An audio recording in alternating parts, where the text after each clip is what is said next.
पंजाब केसरी में आप सबका स्वागत है। मैं हूं चंद्रशेखर धरनी। इस वक्त राज्यसभा सांसद दीपेंद्र हुड्डा चंडीगढ़ में मौजूद हैं, बातचीत करेंगे। दीपेंद्र जी, स्वागत है पंजाब केसरी में। धन्यवाद धन्यवाद अरणी जी।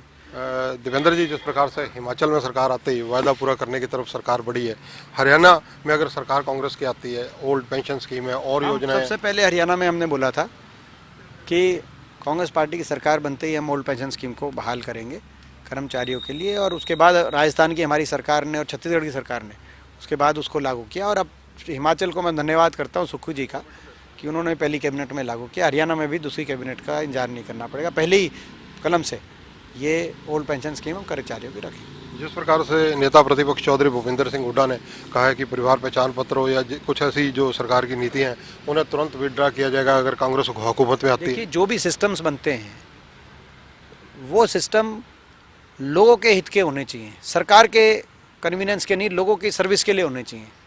मैं स्वयं सॉफ्टवेयर इंजीनियर रहा हूँ। मैं आधुनिकीकरण की कोई भी टेक्नोलॉजी आती है, कोई भी आप उसको लेके जाते हैं, तो उसका ये नहीं होना चाहिए कि लोगों पे तो आप अनगिनत लोगों पे तो कष्ट थोप दो और ये कहो कि सरकार के लिए ठीक है। ये सरकार के लिए ठीक नहीं बनने चाहिए सिस्टम, लोगों के लिए बनने चाहिए। और लोग कितनी इसमें तकलीफ आ रही है, कितने 5 लाख से ज़्यादा तो बड़े बुजुर्गों की पेंशन काटी गई, अनगिनत लोगों के राशन कार्ड काटे गए, प्रॉपर्टी आईडी से अलग तकलीफ आ रही है। तो ये जो है इनमें सबसे पहले तो हम ये जो इसकी आय जो कहते हैं आय को लेकर ये कंडीशन लगाई हुई है, इसको हटाएंगे। सभी की कोई इस रूप में कोई किसी की पेंशन नहीं काट सकते आप। दूसरा, जो ये कहते हैं सारे जो सिस्टम्स हैं, ये या तो इनको विड्रॉ करेंगे पूरे, जैसे हुड्डा साहब ने कहा, और अगर कहीं कोई सिस्टम कहीं भी कोई बने सरकार में तो लोगों के हित में बने, ये इंश्योर किया जाए। जिस प्रकार से रोजगार को लेकर यूथ आज की डेट में कहीं ना कहीं भंवर में फंसा नजर आता है, परेशान नजर आता है, और सीईटी को भी एग्ज़ाम वगैरह लेकर जो प्रणाली है इसको सारी को एक तरह से कॉम्प्लिकेटेड माना जा रहा है। आपकी सोच क्या है? ये हरियाणा सरकार ने तो हरियाणा में युवाओं को बहुत बड़ा छलावा नया काम किया। मैं 1-2 दिन में प्रेस कॉन्फ्रेंस भी करने जा रहा हूँ इस इशू पे धरनी जी, उसमें एक एक बात को मैं टच करूँगा, क्योंकि हरियाणा में आज देश में सबसे ज़्यादा बेरोजगारी है। 9 साल में निवेश हुआ नहीं, प्राइवेट इन्वेस्टमेंट आई नहीं, कोई औद्योगिक क्षेत्र लगा नहीं, होगी सरकार ने कह दिया हम एक्वायर ही नहीं करेंगे, फैक्ट्रियाँ आसमान तो लगेंगी नहीं। हरियाणा जैसा प्रदेश जहाँ पे औद्योगिक विकास में नंबर 1 था, कोई IMT नहीं लगी, इंडस्ट्रियल मॉडल टाउनशिप नहीं लगी, कोई इंडस्ट्रियल पार्क नहीं लगा, कोई स्टेट नहीं लगा, क्योंकि आपने एक्वायर ही नहीं करा 9 साल तक। बाकी प्रदेशों में लग रही है। और सरकारी नौकरी पहले तो सरकार ने जो है 1-2 ही भर्तियों के अलावा जो बाकी जो थी, एक के बाद एक स्कैंडलों के हवाले चढ़ गई, जो एक के बाद एक पेपर लीक के घोटाले सामने आए। फिर सरकार ने उनको कच्चा करने का काम कर दिया, ये कौशल निगम और क्या है आप देख रहे हैं इसमें। तो आज हरियाणा के युवा को तो चौराहे पे छोड़ दिया, ना सरकारी नौकरी का सहारा रहा, ना निजी क्षेत्र के अंदर कोई अपॉर्चुनिटी मिली। देश में सबसे ज़्यादा बेरोजगारी। तो ये सारे इन इशू को लेके, जिसमें सीटी की आपने जो बात की, उसकी जो उसके संबंधित सारे इश्यूज़ है वो अलग।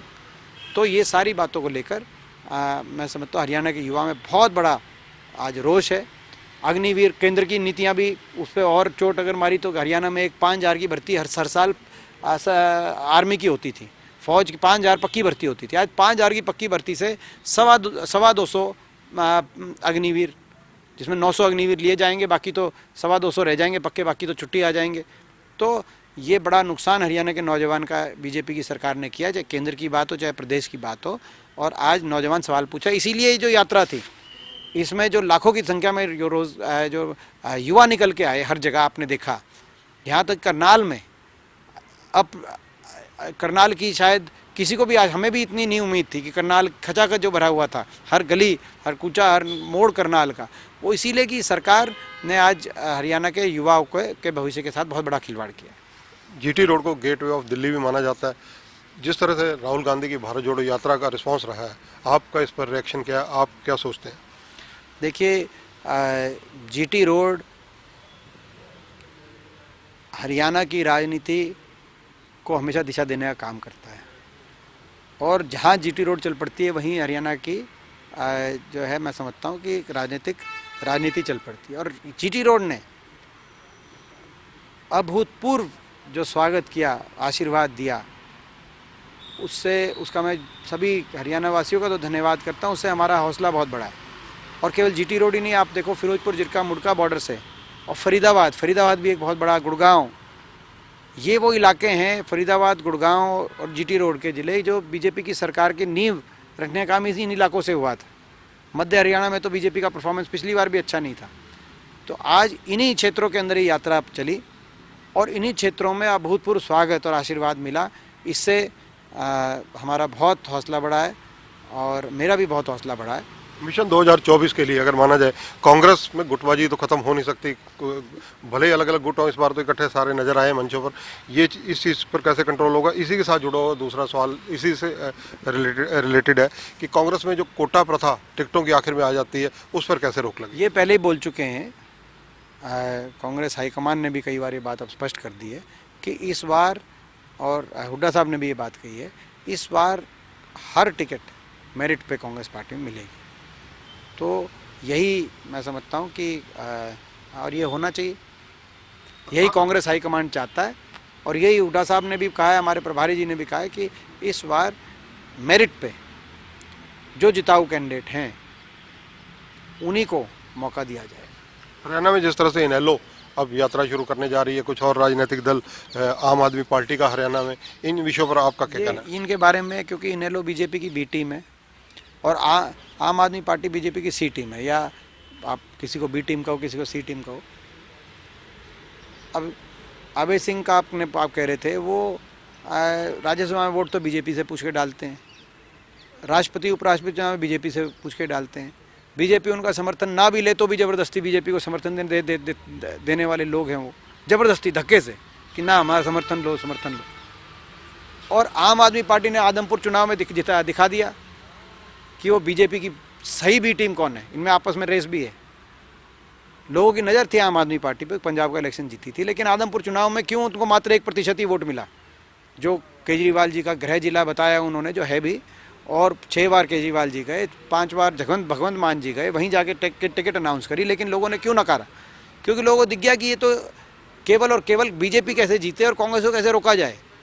हरियाणा की जनता खट्टर दुष्यंत सरकार, बीजेपी जेजेपी सरकार से दुखी है और इस सरकार को से छुटकारा चाहती है और चौधरी भूपेंद्र सिंह हुड्डा जी के नेतृत्व में कांग्रेस पार्टी की सरकार बनाना चाहती है। और उस हरियाणा में बदलाव लाने के इस सफ़र में जो बीजेपी के साथ मिलकर अपनी राजनीति करते हुए जो लोग नज़र आएंगे, चाहे वो आईएनएलडी हो, चाहे वो आम आदमी पार्टी हो, ऐसी पार्टियों को हरियाणा की जनता नकारने का काम करेगी। मिशन 2024 के लिए, क्योंकि आप अब दीपेंद्र हुड्डा एक संगठन क्षमता प्रदर्शित कर चुके हैं इस वक्त, जिस प्रकार से राहुल गांधी की भारत जोड़ो यात्रा के दौरान सारा प्रबंधन टोटल आपने ऑब्जर्व किया, देखा, सबको ड्यूटियां लगाई, तो क्या मिशन 2024 में हरियाणा में कांग्रेस का सीएम का फेस हो सकते हैं दीपेंद्र?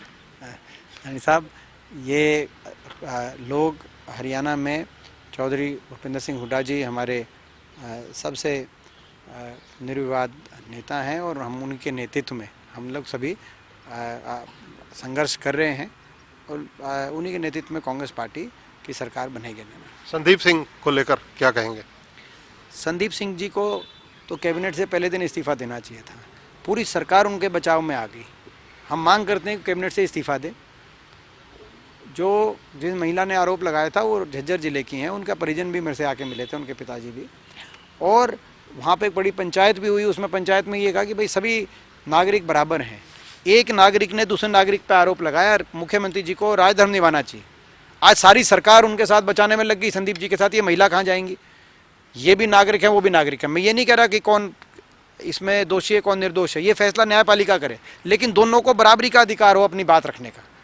यही न्याय की ये ज़रूरत है। लेकिन यहाँ पूरी सरकार, मुख्यमंत्री जी समेत, एडवोकेट जनरल के दफ्तर समेत संदीप सिंह के बचाने में लगे हुए। कैबिनेट से उनका इस्तीफा दिलवाया नहीं, केवल अपना महकमा उन्होंने कहा कि मैं तो ये गलत हुआ है। हरियाणा में गलत हो रहा है। बेटी पढ़ाओ बेटी बचाओ का नारा यहाँ पे खोखला निकलता दिखाई दे रहा है। हर बेटी की बात सुनी जाए हरियाणा में। कल को कौन आएगा आगे? कल को तो छूट है सारे मंत्रियों को, कोई गलत काम करे मंत्री, कौन आएगा आगे जब ये पता है पूरी सरकार इस तरह से बचाने में लगेगी? तो ये इस बात को हमारे स्वीकार्य नहीं है। वो अपना कैबिनेट से उनको तुरंत कैबिनेट से इस्तीफा दे, उनको बर्खास्त किया जाए और बराबर का अवसर मिले न्यायपालिका में। दोनों नागरिक है, मुख्यमंत्री जी राजधर्म निभाएं। धन्यवाद। तो ये हैं देवेंद्र सिंह हुड्डा। अनेक राजनीतिक विषयों पर इन्होंने हमारे से चर्चा की। इसके अलावा उन्होंने कहा कि कांग्रेस में अगली बार एक कोटा प्रथा जो देखा जाता था पहले वो नज़र नहीं आएगा, ऑन मेरिट टिकट दी जाएगी। ये बहुत बड़ी बात दीपेंद्र हुड्डा की बातचीत में निकल कर आई है। इसके अलावा जो पेंशन स्कीम कर्मचारियों के लिए पंजाब ने लागू की, हरियाणा में भी वह होगी, तथा अन्य जो मुद्दे हैं उन पर उन्होंने पंजाब केसरी से एक्सक्लूसिवली बातचीत की है। कैमरामैन संजय सिंह के साथ चंद्रशेखर धरनी, पंजाब केसरी टीवी, चंडीगढ़। हमसे जुड़े रहने के लिए हमारे YouTube चैनल को सब्सक्राइब करें और नई वीडियो की नोटिफिकेशन के लिए बेल आइकॉन को दबाएं। अगर आप ये वीडियो Facebook पर देख रहे हैं तो लाइक जरूर करें और ज्यादा से ज्यादा शेयर करें। धन्यवाद।